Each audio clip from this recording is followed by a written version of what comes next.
Hello and welcome to the Naked Podcaster, Stripping with My Daughter. I'm Jen, the mom and host of the Naked Podcaster. And I'm Alana. I'm the daughter and co-host. We're sharing our insight on tough topics from the perspective of the parent and the child. I'm so glad you joined us on this journey. Let's get started. I'm so glad you joined us for Stripping with My Daughter. Today, on our first episode, we decided to jump in and discuss the stuff that matters. So I'm going to talk about the things that I did or didn't do or why I did them from my perspective, and Alana's going to jump in from her perspective, the perspective of a child growing up. And Lala, how are you? I'm good. How are you, Mom? I'm awesome. This is like so fun to do this together. And I know. And topics are fun. Stripping. I never thought I'd be stripping with my daughter, but the Naked Podcast is about bearing it all. So clearly we got to start stripping. So in the stuff that matters, I graduated at 17. I was on my own. I didn't really have much of a safety net, although I was able to get help from my mom sporadically a couple times, even after Brianna was born, my first biological daughter. But I didn't really have much of a safety net. So when I moved out into the world at 17, it really hit me what I didn't have and what I did have. And that wasn't just physical belongings. It was a lot of things. I remember my first Christmas on my own. There was no furniture in this little studio apartment. And I went to the dollar store and bought the dollar stockings that had the iron-on letters. And I had a little iron-on table, little college-sized ones on top of a milk crate. That was our dining room table. And fancy. It was super fancy, and you can be jelly. And I ironed them on, and they burned because it was so cheap, and they were crooked. And I hung them up, and I remember thinking, Good job, Mom. Good, thank you. Thanks, Lala. I just remember thinking, this shouldn't be sad. I don't feel sad. But Christmas was kind of a depressing time, and it was the beginning of realizing that you take things from your own upbringing. And Christmas was a really tough time in our house growing up. When Bree had her first Christmas and she was 7 months old and she was sitting there playing more with the boxes than with her presents, it really hit me like, holy shit, I can make this anything I want. I don't have to, it doesn't have to be like it was when I was growing up. So the first thing that I want to talk about with you, Alana, are traditions. It was super important for me to have traditions so that you guys left with happy memories when you were out on your own. So tell me traditions from your perspective. Well, you say traditions, and I think of like the holiday traditions. Like every year on Christmas, we try and get you to cry when you read The Christmas Orange. But before we even get to reading the book, one lucky kid two lucky kids when the family got big, hide chocolate oranges in the Christmas tree, and everyone else is out of the room. And then whoever finds the orange gets to break it, and then we pass out pieces, and you read the story every year. And I love that. I was upset because this year I wasn't there for it. I went online to find the book so I could buy a copy for all of you guys, and they're out of stock. But it's on my list, so all of you kids get a copy of The Christmas Orange when you moved out, and I've been trying to do that quite a bit. So The Christmas Orange was about a little girl who grew up in an orphanage without parents, and because I did so much foster care, and I grew up with so little, we were way below poverty level.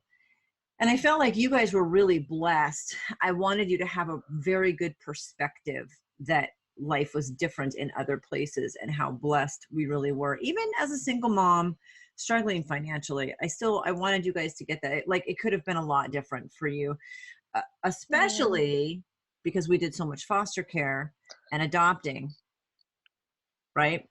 Well, yeah. This would have been a lot different if we didn't do that, but we gave those kids a better chance. We did, and what could their life have been like if we hadn't taken them in? Because you're a biological child. Yeah. Well, I know for Nikki, It would have been awful. Taylor and Sam were still they were babies when we got them. So they could have been adopted by anyone else, or had they not been adopted, which is not as common for babies, they would have been put in like foster homes and done all that. I know Kezzy just wouldn't have been here. Ash would have been Ash just, fine. yeah, she would have She would been have been fine. okay. But we had foster kids that came through too. Christopher, Lily, you know, Oh, I miss Daisy. them. I know. So tradition. So that is one Christmas tradition, and I wanted to make Christmas special. So we did the chocolate orange. What else? Because I made Christmas probably the biggest holiday tradition. Oh yeah, I love Christmas now. Well, there was like high and low every night at dinner. Then there was Want to like, stay on holiday traditions first, and then jump into that? yeah, sure. Okay. Um, So what other Christmas traditions do we have? I made you pajamas every single year every year. by hand until you got old enough that it was like so much work and so expensive. So much material. So much Yeah, material. you hand sewed pajamas for all of us kids every year, which was awesome. I remember go ahead. one year you accidentally sewed all the girls upside down. I probably wanted to cry. Our patterns were upside down. And we all thought it was hilarious. We're just like, Mom, you did this to all of our shorts. And we just laughed about it. It was fun. And you opened them Christmas Eve and got to wear them Christmas Eve. Christmas Eve and the Christmas ornaments. Every year you got us a new ornament based off of like us. So do you know why I bought you an ornament every year and you opened it on Christmas Eve and put it on the tree? And as you got older, you guys were only allowed to pick like 3 or 4 because the tree wouldn't have been big enough ever for all of you kids to put all of your ornaments on. So I loved that you would take them all out and remember all of them and then choose like 3 or 4 that you wanted to put on. And then you'd know you get the new one on Christmas Eve. So why was that such a big deal for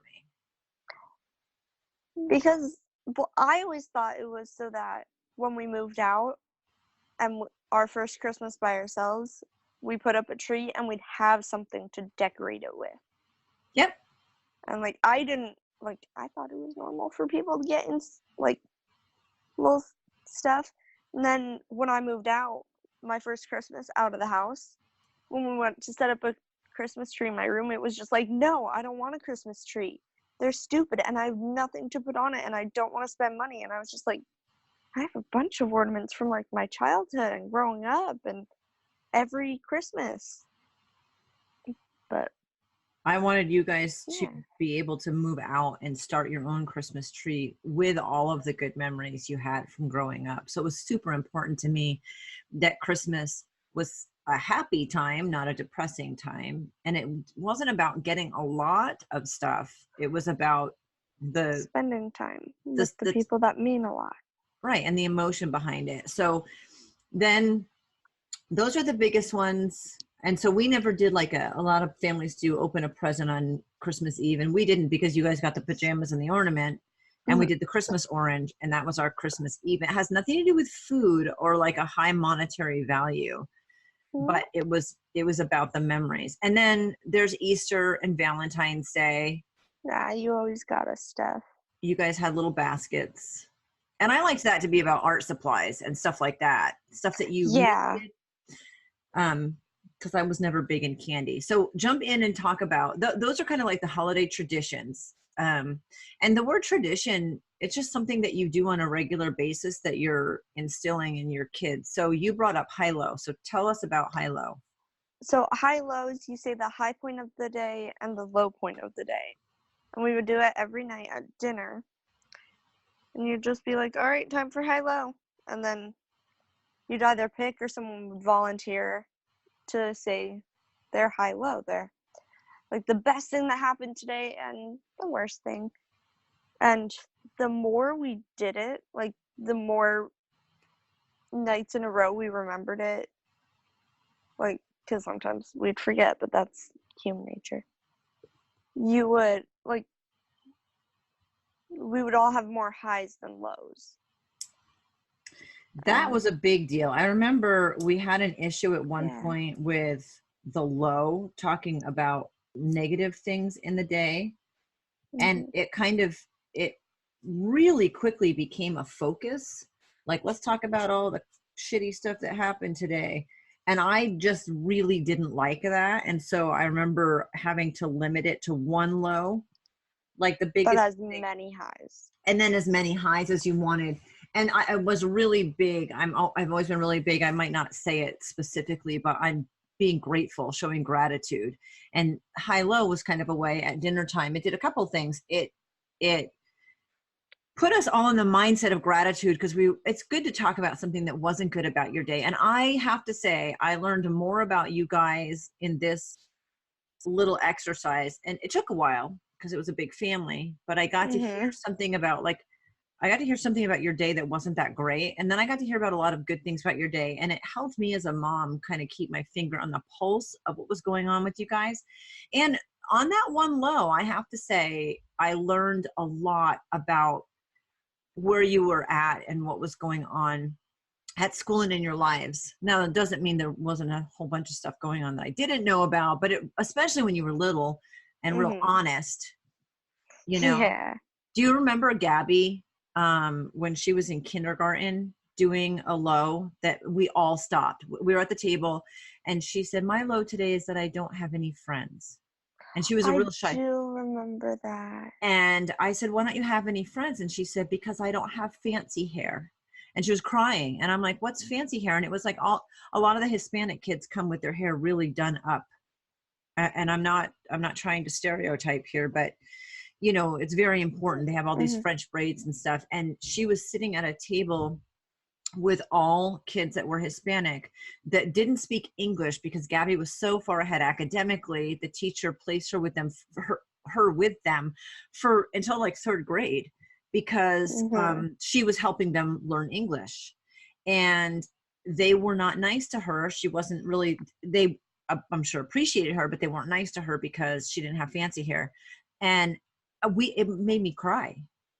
And from that day forward, I braided her hair special every single day. And one day she said she didn't want it. And I said, why don't you want fancy hair? And she goes, well, those girls really just aren't very nice anyway. So it doesn't matter. But like, that was from Yeah. high low. I got to know a lot of things about you guys from high low. And another thing I wanted it to do, and you can touch on this, I wanted you guys to feel like I could sit down without a phone, without the TV, and that And you were listen. important and listen. Yeah.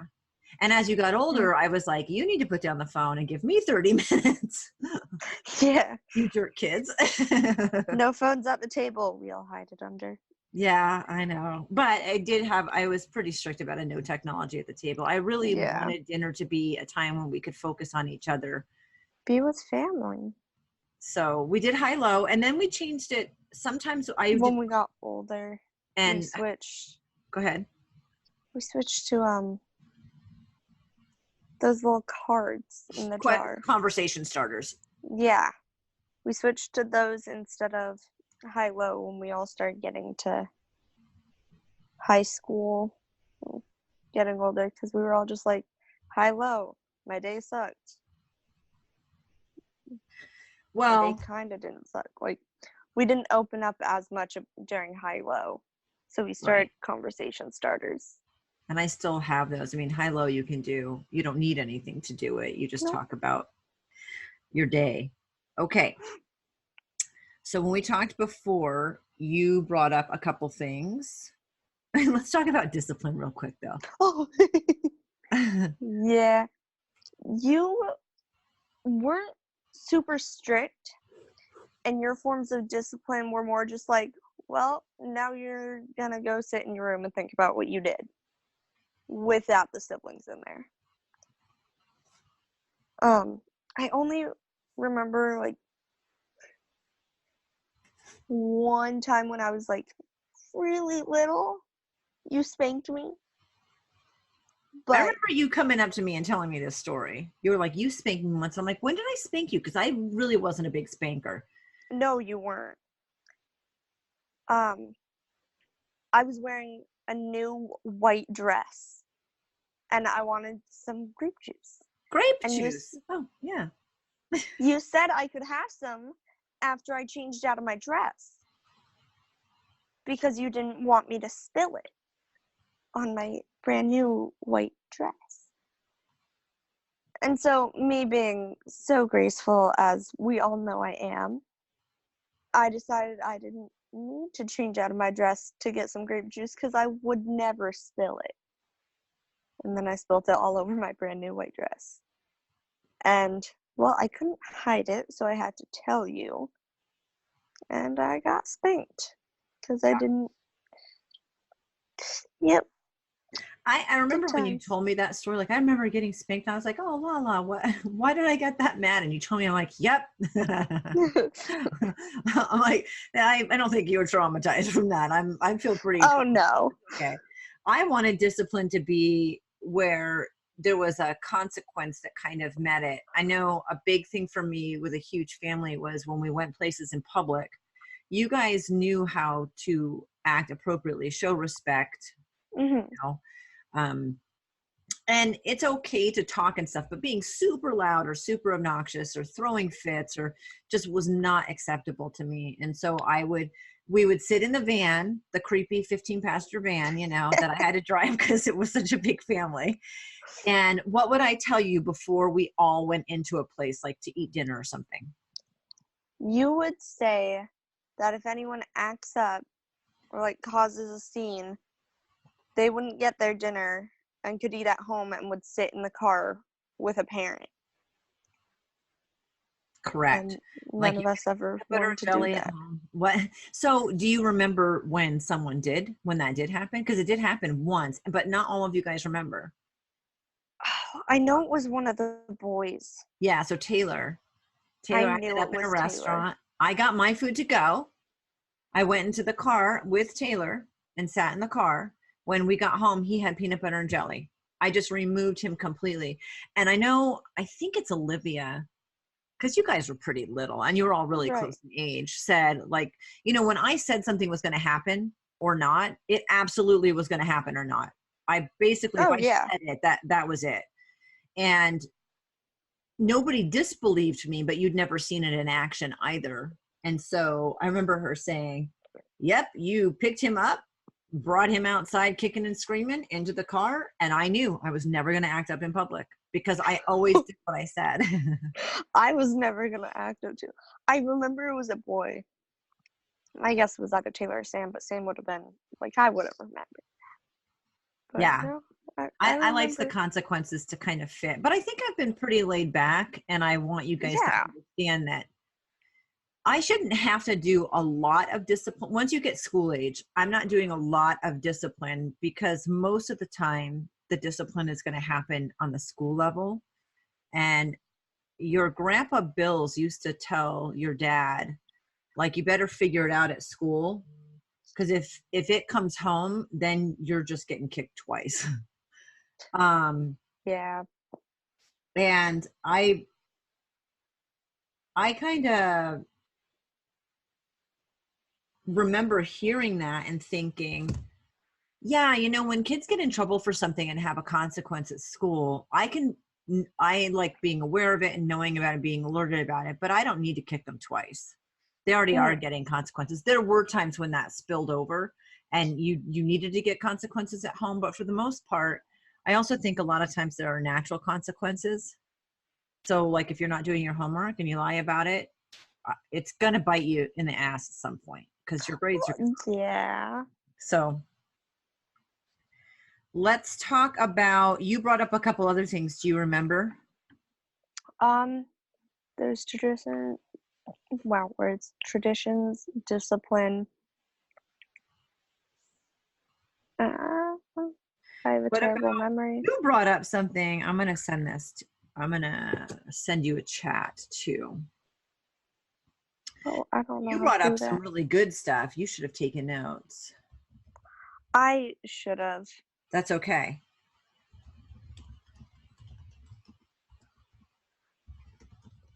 Oh, I did not know there was a chat here. This is amazing. I know this is our first time Um, doing this big Zoom call. yeah. So a couple other, well, there was like exposure to sports and adventure, and those can kind of go hand in hand, because like sports are an adventure. So, Well, I thought everything in life was an adventure because that seems super fun to me. And the other issue for me with the whole, it's okay, it's an adventure, or me always saying, it's all right, I've been lost here before. Like I have no sense of direction. And I could, I got that from you. oh, you're welcome. Thanks, Mom. I say I'm directionally challenged. I am very directional. I will back out of the driveway and be going the wrong direction, be like, oh my God, I have to go back in the driveway to turn around the other way. So the issue with me was that could be something that was really stressful or annoying, frustrated, made me angry, but I'm not really that personality. So instead I decided like, oh, well, it's just an adventure. I've been lost here before. And if I haven't, I probably will be again. And to take the stress off myself before kids, it was sort of like, it's just an adventure. We'll figure it out. I mean, surprise adventure. Impromptu road trip. Don't know how long it's gonna last, but here we go. So adventure to me was that kind of spilled over in my life. Like everything's an adventure. You know, Gabby was the worst one at throwing temper tantrums in the grocery store when she was real little, like not at a point I know. spanking her or threatening to take her home. She didn't care. More just publicly embarrassment. And this doesn't, I mean, like I can get all uptight about it, but you know, I was like, well, this is just my adventure with Gabby. So it was a mindset for me that I really wanted to pass on. So when you brought it up earlier, I was so excited that like that word even came out of your mouth, because if you look at everything as an adventure, then it's not as challenging. It's not as negative. Yeah. I'm still on an adventure that never ends. Me too. Well, so I was glad life. that you brought that up. And you also related adventure in our earlier conversation. You definitely need to take notes. I do. That related to you as being comfortable in your skin. So tell me how that relates, that attitude. Well, if you never go on adventures and you don't really do anything, then you're just staying stagnant somewhere, and you don't get to know yourself when you're stagnant. And if you stay stagnant for a really long time, like I know for me at least, I get restless and very easily agitated, and then I don't like having people around, and then I start becoming a person I don't want to be. And it's just, if you're not someone you want to be, it's hard to be completely comfortable in your skin. It's hard to do things. Plus, if you don't go on adventures and try new things, you don't expand your comfort zone, which makes everything you do hard and difficult and uncomfortable. So by going on adventures, you create more of a person for yourself. I love that. And I love that. Hopefully I instilled in all of you guys that like everything, including getting lost in your own driveway, is an adventure. So it's constantly making you, I guess, more comfortable in your own skin. Is that what you were saying about it? Yeah. Adventure constantly expands who you are and helps you become more comfortable with doing new things. So where for me it started out as just something like, oh, this is positive.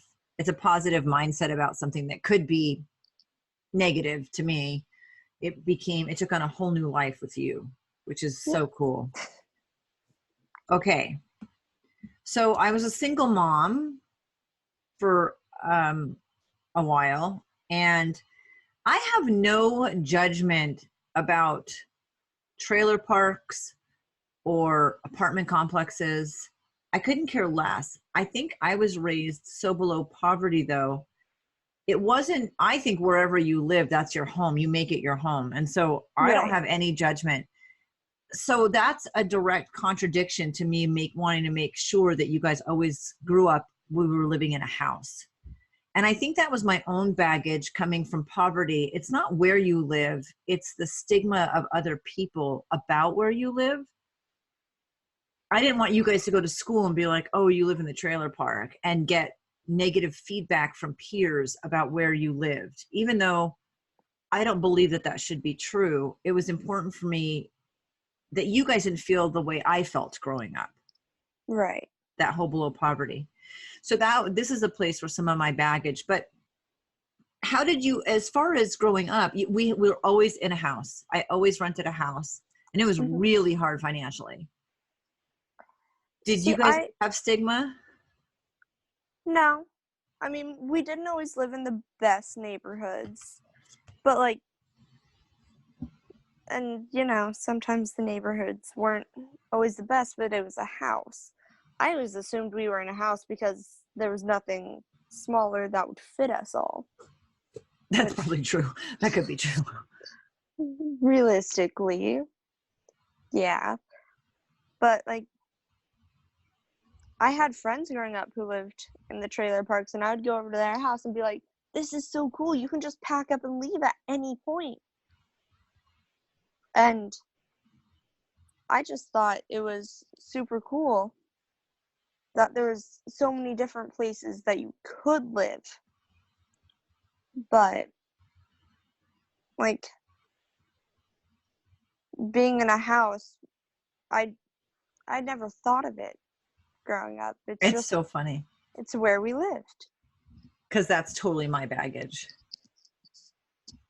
It's just that was totally my baggage, thinking it was so important for you guys to be in a house, even if it was in a not great neighborhood. Right. And we didn't live in the massive hood or anything, but no. Yeah, it was just really important to me that you had this sense of place or belonging, and probably none of you cared about it at all. It's interesting because this is about the stuff that mattered. That was something that mattered to me.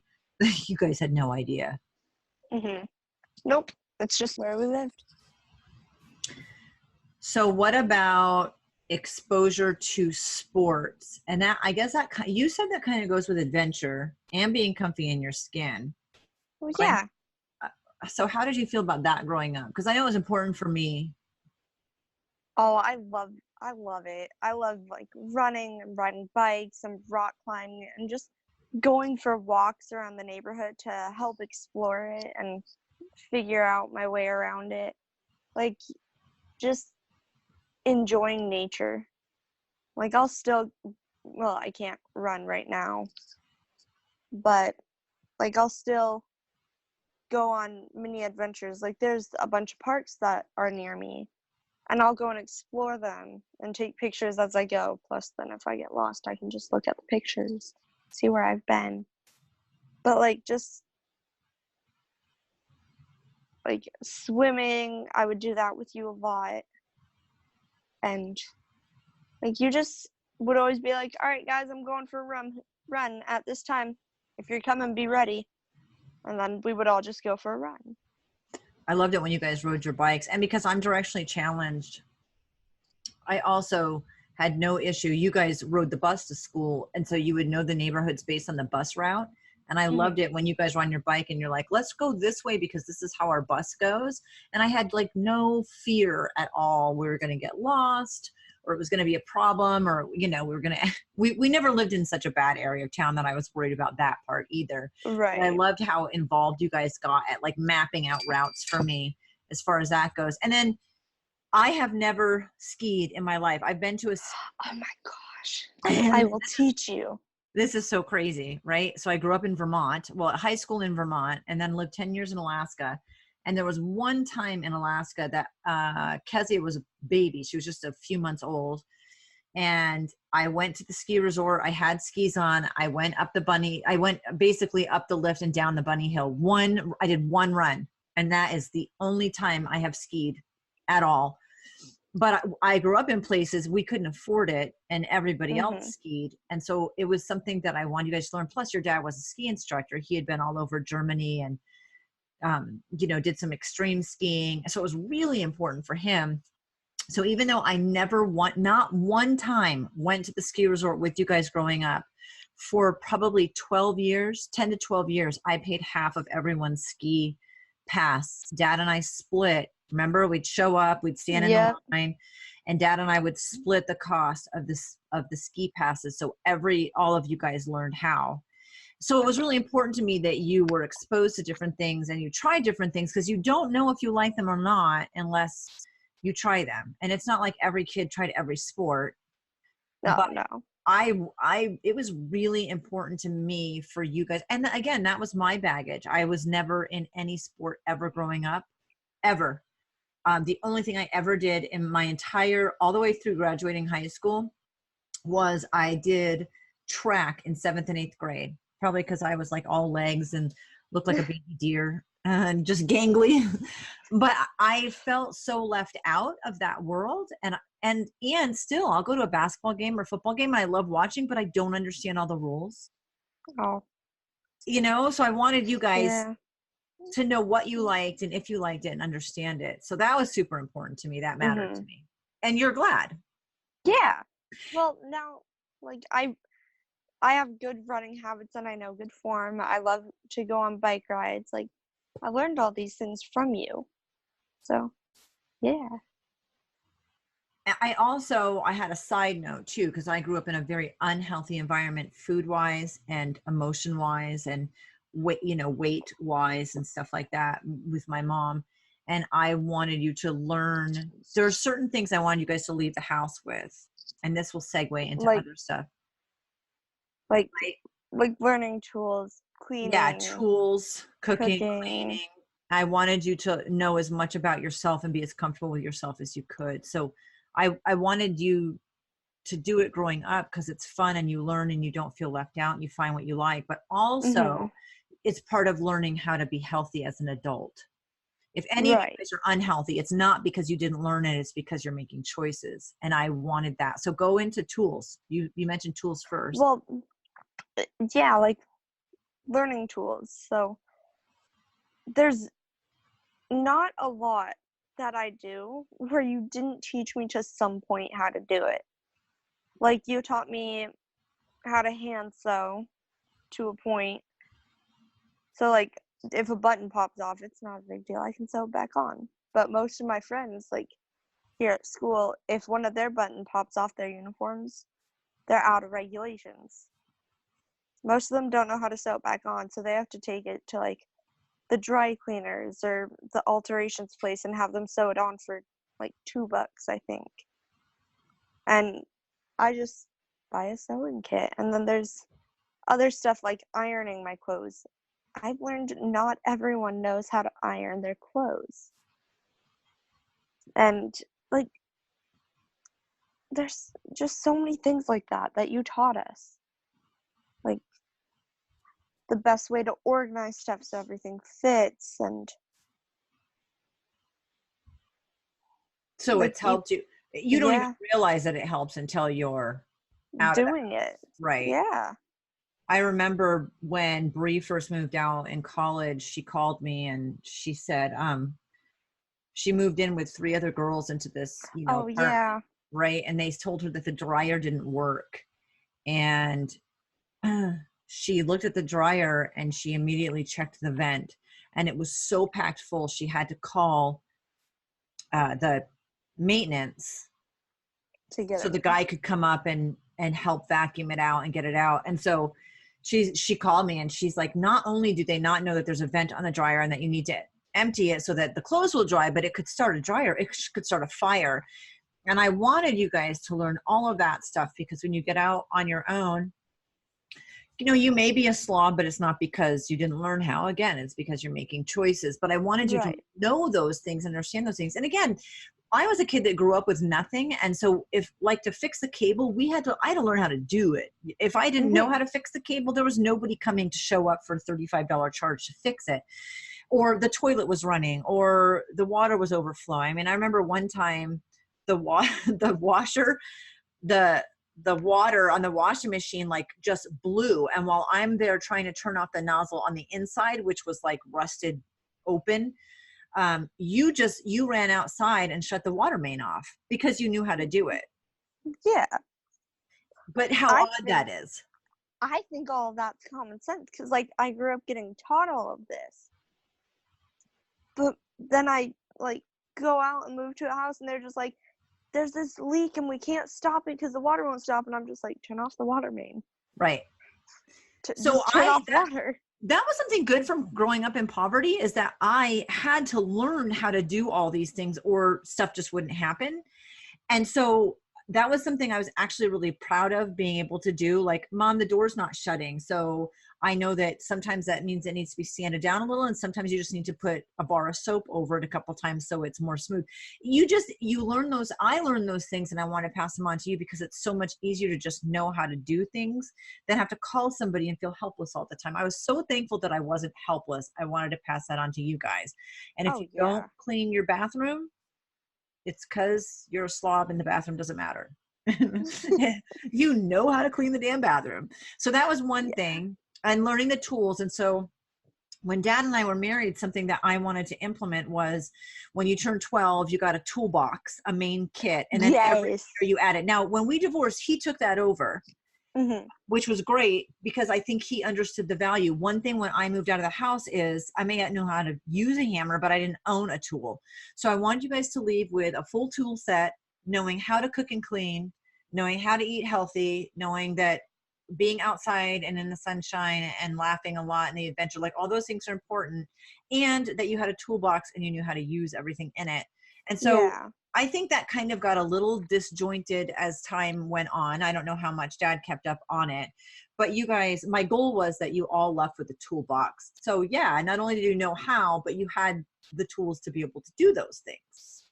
Well, how Dad did it was we had the tools and he taught us the basics of it. Like he would go through the toolbox with us when we got it and show us where everything went and how it all fit and what their purpose was. And then if we like came crying to him saying, "My bike fell apart, the bolts are all come off," he's just like, "Well, you have a toolbox. You know how your bike works more than I do. Go fix it." I think in that And way, we would. that was something that was easy to agree on, that he totally understood, because although he grew up a lot differently than I did, he was an avid outdoor mountain bike and Mhm. whitewater kayaking and adventure skiing, like hella skiing and stuff. So for him, when you're out there, if you get stuck, you can't call your maintenance dude to fix it. So I was Nope. glad about that. So that was tools. And then the same thing we talked about cleaning. We had a chore wheel when you guys were growing up, and I rotated it. I don't like to clean, but I do like my house Me to be either. like nobody. And I try to make that an adventure too. We'd make it a game. Like, let's all get our chores done, so that, because once it's done, we could have a different adventure. We could go have fun. Like I remember growing up, me and Ashley specifically all the time, we would get sick of like Kezia's clothes everywhere and all that. So we'd be like, well, let's make a game out of it. Let's play housemaids. So we pretended we were paid maids for rich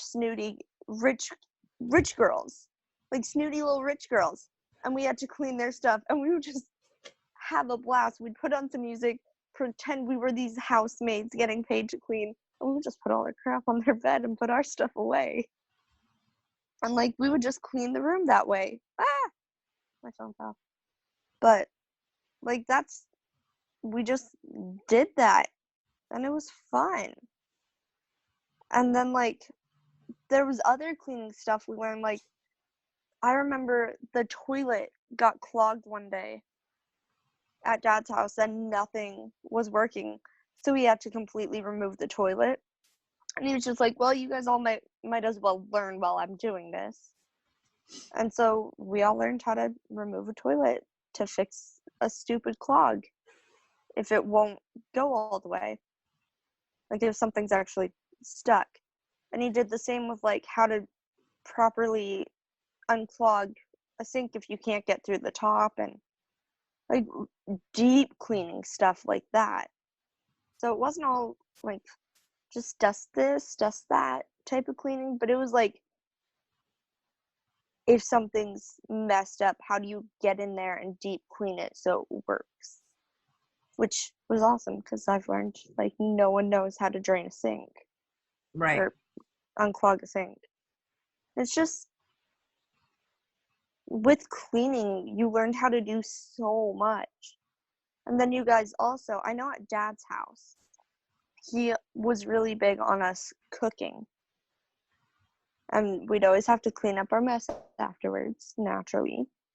But for cooking, we all had to sign up for at least one night a month to cook.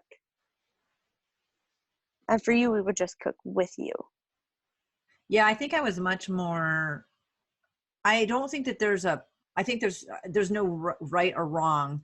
The way he did it was awesome. The But way yeah. I did it was awesome. I did it more in my style and he did it more in his style. And I'm always big about cleaning up. I'm telling you right now, the world would be a much easier place if everybody just cleaned up after themselves. And it's Oh, not I even, it know. doesn't even take that much time, but people just making an effort to clean up after themselves would be like enormous. In Yeah. my house, I prefer to do things with you, but I also didn't want chicken nuggets and fries. Right. So I wanted to make homemade lasagna, or I think I did Oh. dinners. But it doesn't matter either way. Both ways are great. You guys all learned how to cook and Mm-hmm. menu plan, because we menu planned every single week and then Oh, made a yeah. grocery list. Same thing with buying clothes. This was a big thing with a big family. We Oh, yeah. I couldn't afford a ton of clothes. So I remember No. every summer you guys would go through all of your clothes and set aside anything that didn't fit. And we had the donate pile and the trash pile. And then in the donate pile, you guys could rotate through. When you were really little, I did it, and I just got passed down to the next smallest kid if it was in. Mm-hmm. But as you guys got older and closer to the same size, everyone would have their donation pile, and you guys went through each other's piles. We would be like, oh, this is mine now. And exactly. And exchange things and stuff like that. And then Mm-hmm. I had you make a list of anything that you needed. And socks, underwear, and bras we would go and buy at Walmart. And other things, I tried to make a game out of it. This was something that was really hard as a parent. I could never afford to bring everybody on a big shopping trip. Like, No. hey, here's $300. We're going to the mall. Have your list of everything you need. And if you get everything you need and there's extra, then you can get stuff you want.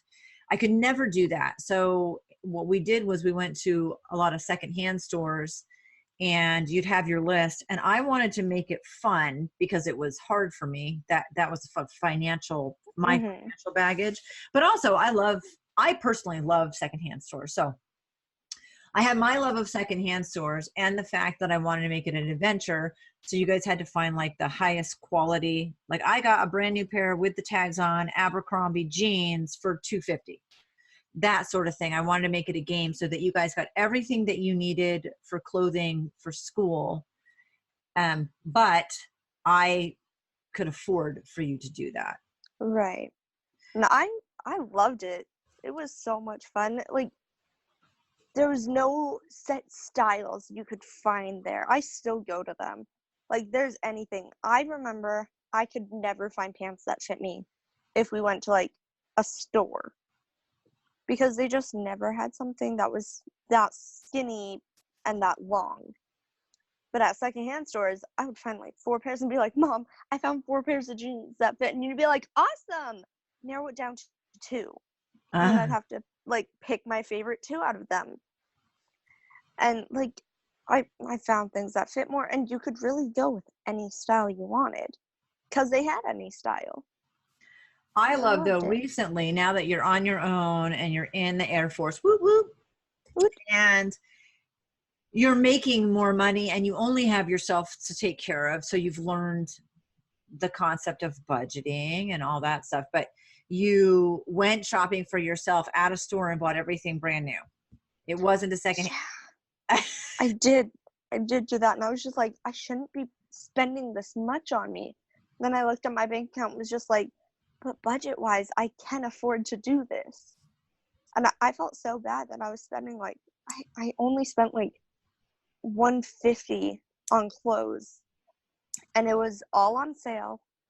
Like, they were doing a bunch of promos, and like everything fit really well. But What I'm glad about is that it you was so still went weird. shopping brand new, but you got everything on sale and you did promos. Like it's still Like, important. Yeah, obviously. duh. You taught me if you go shopping in an actual store, you check the clearance racks first. See, I mean, that just seems like common sense to me. You want to get the most bang for your buck. So I always, when I'm buying things from a store and they're new, I want to buy the winter items in the summer when they're clearance for the next. Yeah. I tend to buy things for the next season coming, and then I save money. Plus, no one's looking at them, so No. you don't have to fight for, So you did that, and it was so cute. And you did a little fashion show Yeah. via He's just video. like, Mom, look what I got. And that makes me feel sad and happy. I mean, I'm glad I instilled in you really being good with like looking at your bank account and knowing that you have the money and getting as much on promos or on sale and shopping the clearance racks first and then moving on.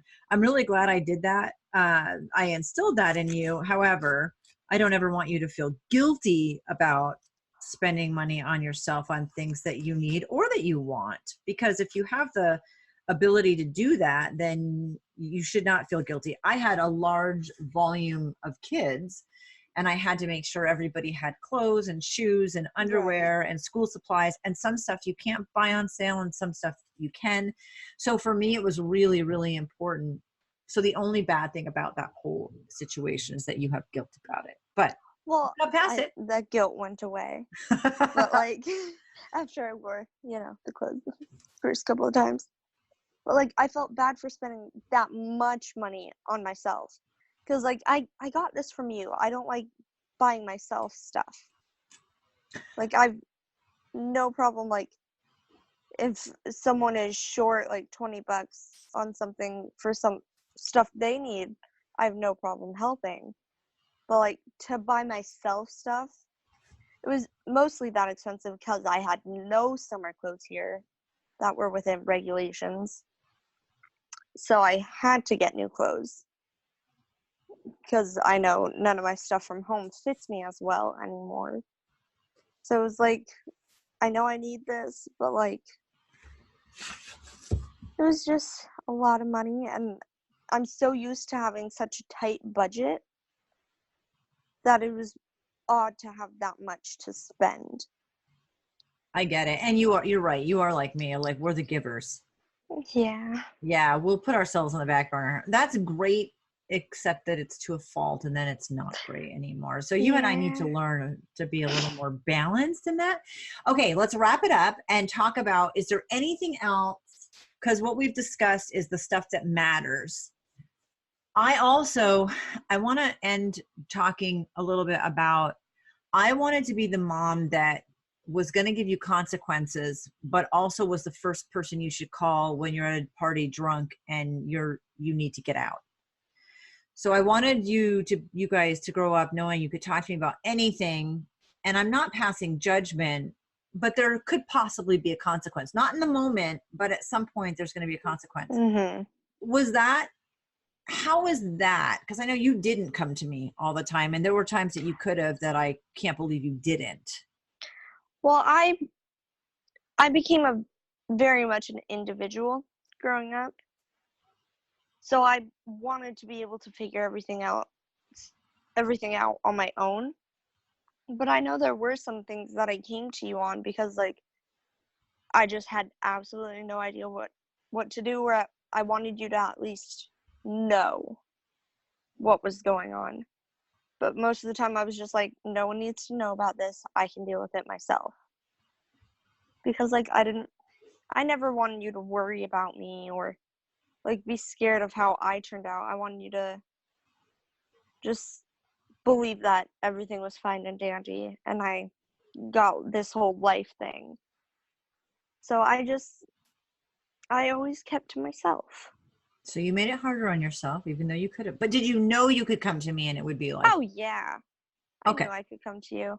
So you were just dumb about it then. I'm just stubborn. Do you think the other kids kind of felt the same way as you? Because you're kind of a representation. I mean, it's hard to come to your parents with something where you screwed up and there may potentially be consequences, or it may be, I may make you get help that you need, or I may be disappointed. Mm-hmm. So even though you knew you could, how do you think? Do you think you guys all kind of, because I also did want to raise you to be fiercely independent. So I guess that kind of is a contradiction. Well, I know with some of the younger kids, they like, before they go to a parent, they go to the older siblings. Oh, great, though. That's great. Yeah, because like, I remember Gabby had your car one day and she popped the tire. And I was out on a date, and instead of calling you and being like, Mom, I popped a tire, she called me and was just like, Alana, I popped Mom's tire, come help. And I showed up with the guy I was dating at the time who worked on cars. And we like looked at the tire and we're just like, yeah, there's no spare. This tire's trash. You're going to have to call Mom. I'm not going to. It wasn't like I didn't do it. I remember ended up that, and I calling remember you. being proud of her for calling you to try to take care of the situation on her own. Well, she knew I knew how to change a tire, and she didn't know like where a spare tire was, so I like showed her while I was there. And then I was just like, so this is where the tire would be if we had one. So. And then she called me, and we parked it, and we got the tires straightened out. And Yep. you guys have called me for a lot of things, and then you haven't. But I love that you actually call each other. That means a lot to me. So I think I sort of did what I wanted to do, that you knew if you were in a place where you needed help, you are able to find resources to get help. And it doesn't always have to be me, but you knew it could be me. Well, yeah. Anything else in things that matter growing up? The only other thing, we only lightly touched on eating healthy, but you were big on that. Yeah. And now so you I learned can't. how. Yeah, I learned how to cook healthy food. I learned how to eat healthy. And now I can't stand unhealthy stuff like that sweet, sugary, completely artificial food. I just can't eat it more than like once a month. I think that's a good thing. I wanted you guys to learn that because it's so important. That's a long-term thing. That you know how to menu plan, you know how to budget, you know how to shop for it, you know how to cook it, you know when you're eating out that there are healthier alternatives. And because that's the rest of your life. Eating's like 80%. I always think it's like you change the oil on your car and you do all the maintenance on your car, and then you supersize your McDonald's, and like, this is the only body you get. You get one body. So you should probably maintain it better than your car. And I know that like one of Gabby and Taylor's favorite treats is the peach rings, and they're they're so nasty. But I get it. I get that you have things that are not healthy that you like. It's not like I'm perfect. Or you like something so you eat way too much of it all the time. But I wanted you guys to know. Do that. Yeah. I want you guys to know how. And then also that I was a resource if you hit a point where, you've had kids or you've gained weight or you kind of got off. And a lot of you guys have come back and talked to me. Like, menu planning growing up is not the same as menu planning as an adult on your own doing it by yourself. No, it's not. Yeah. It's so much harder. And you and I have had that conversation. Gabby, Bree, Olivia, most of you guys have come back, and I do. Christopher was probably, this was an eating thing and a cleaning thing. So Christopher, because, he came to us through foster care and aged out with us and everything. And he came when he was around 10 and then permanently when he was 12 and then aged out. And I had the chore wheel, and he hated doing the kitchen. It was like, it didn't matter if he was helping with cooking or he hated kitchen duty. And then he went into Job Corps to finish high school and to get some training. And they have what's called KP, and it's kitchen duty. Yep. They have that in the military too. Yep. But it's like 800 people. And I remember him coming home one day and being like, Mom, you know how I used to be so rude about kitchen duty and I hated it and I had a bad attitude, and you just ignore me and wait for me to get it done anyway. And I'm like, yeah. And he's like, I am so sorry. He's like, I had no idea, because KP is so gross. It's so much. And he's like, everything you taught me, like, he said, when I got on KP duty, I realized I know how to do all of this, and that makes it so much easier. And, like, that was the funniest thing, that the thing he hated the most on the chore wheel was the thing he got stuck with in life, doing KP. That's life, though. That's life, right? All of us get stuck with KP and hate it at some point. So, Lala, any words of wisdom from a child's perspective? Do what your parents say. They're trying to help you. For the most part. Whether you believe it or not, you'll realize it one day.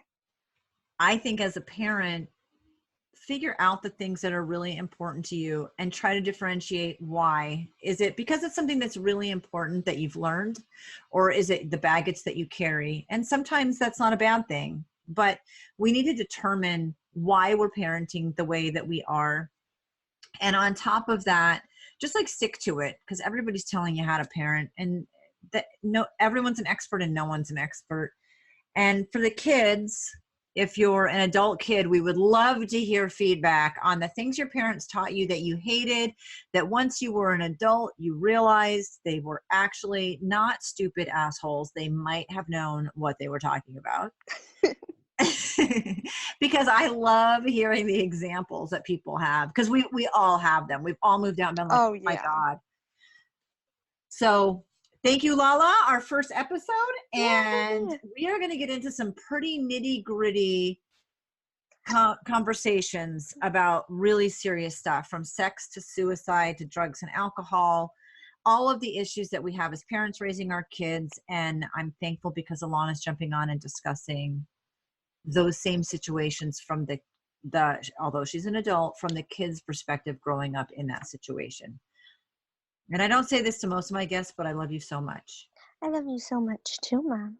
Thank you for joining us today on our adventure. We love engaging with all of you, so comment or get in touch. I'm glad you were willing to bear it all with us today. We look forward to hearing from you.